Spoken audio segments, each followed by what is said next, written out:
Hi guys! Welcome to my YouTube channel, ang Kristinang Palaban sa Pangarap. Okay guys, today's videos, nagluto ako ng tira-tira natin pasta at macaroni. So this time, pinirito ko muna yung ating hotdog para at least i-separate natin yan. Tapos after yan guys, nagdiwala ko sa biyas, bawang, maliliit, at ginisa ko na yan. Tapos inad ko na rin yung natira natin minced chicken. Sayang kasi guys, kung alam nyo yun, kailangan gawin natin para yung mga tira-tira lang pa OFW tayo. Yan. Ginisa ko na siya yan. Lagyan ko rin yan ng paminta at konting asin para mas malasa yung ating minced chicken. Para kahit konti lang, at least malinamnam. Tapos after nyan, nang ginisa ko na siya, naglagay na natin yung ano dyan. Yan na siya guys, yung gisado na siya. Nalagay natin yung ating mushroom. Yung nasa lata yan guys, hiniwa-hiwa ko lang siya. Kasi buo-buo yung nabili na nasa lata. Tapos after nyan, yung hotdog nilagay ko na. Yan, sinabay ko na siya sa paggisa. Tapos after that, lalagay na natin yung ating spaghetti sauce. Yan.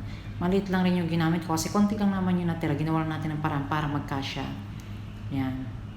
Ayan, nilagyan ko ng tubig, paminta, asin, tsaka alam ko kapag hindi ganun yung ano niya, texture niya, dapat maglalagay tayo. Ayan, lagyan natin asin yan. Lalagyan din natin ng sugar para yung lasa niya, manamis-namis na maalat, maanghang, maglalaban yung texture niya, yung lasa niya.